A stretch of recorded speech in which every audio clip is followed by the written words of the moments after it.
today, we learned it may be a lot more than that. Trump bragging that in addition to the $16 million, he anticipates receiving $20 million more from the new owners in advertising, PSAs, or similar programming for a total of $36 million. Senator Elizabeth Warren, Democrat of Massachusetts, who sits in the Finance Committee, has said this could be bribery in plain sight. And in response to Trump today, quote, "This reeks of corruption."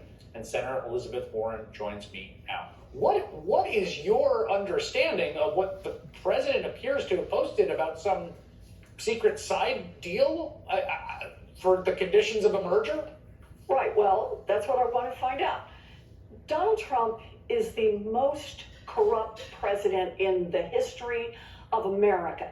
And that's why I'm investigating these settlements.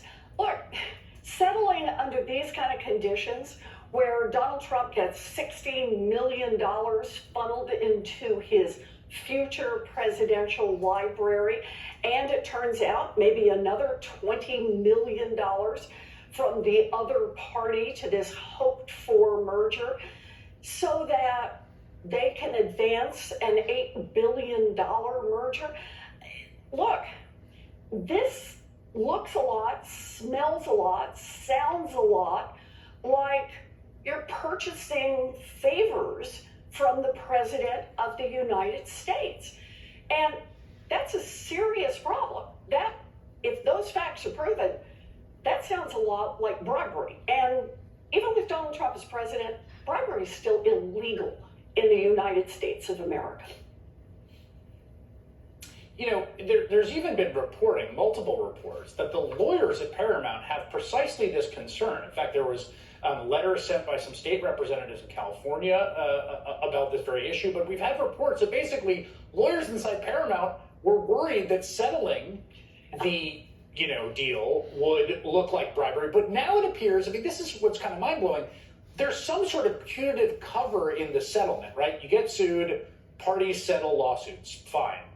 But if there's like an extra $20 million of agreed about payments the president announced today, like that doesn't even seem to have a colorable legal rationale other than like you're giving the guy who can greenlight you money.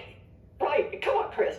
$16 million didn't have a colorable way to explain why it was that this settlement was taking place, given that just across the board, everyone had said there's no merit to this lawsuit.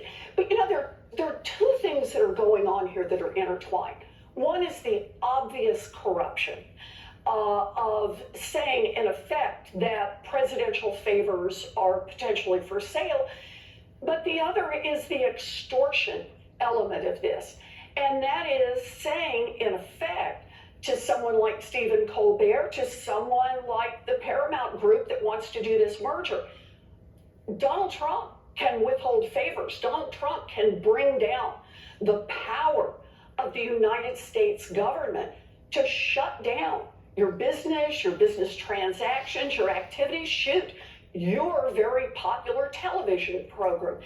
It's about Donald Trump exercising control over our media and signaling to everybody out there, if you cross Donald Trump, there is potentially a huge price to pay, whether it's blocking a merger, it's suing ABC, whether it's suing the Wall Street Journal for not liking that the Wall Street Journal has reported more on the Jeffrey Epstein case.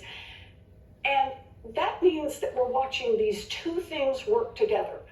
Corruption on the one hand, benefiting Donald Trump personally, but also this exercise of raw power over our media that undercuts a core part of our democracy. Yeah, you sent a letter to, along with Senators Sanders and Wyden, to David Ellison, who's the CEO of Skydance, he's the son of Larry Ellison, who's obviously a huge Trump supporter. There was a meeting between Ellison and the chair of the FCC, Brendan Carr, just a few days before the announcement that they're abruptly canceling the Late Show with Stephen Colbert. And I said this online, and I'm curious to get your feedback. Like, I don't think it's wildly an overstatement to say that the test of a free society is whether a comedian can make fun of the country's leader on television and not face repercussions. Like, Right. that's kind of what it means to live in a free country. And I don't think Donald Trump likes a country like that. And it certainly looks like he's going to do anything in his power to make it not be a country like that. Well, I kind of would like to think that's the minimum bar, to having a strong democracy. But watch what Donald Trump is doing. It's the media, it's universities that he's going after, it's law firms, it's entities, organizations, and individuals who have the capacity to be independent and to push back. And whether they push back with comedy or they push back with lawsuits or they push back by just doing academic papers that show what a mess you have gotten our country into, all of those are important in a democracy. All of those entities that can push back, that's a part of what keeps us free and keeps our democracy strong. And it's why it is so important that we can't just look the other way. We can't say, well, it's late night television, so maybe it won't be as much fun to tune in if Stephen Colbert's not there. No, it's something much more important is at stake here. And it's why we all have to speak out and why investigating these settlements is so important.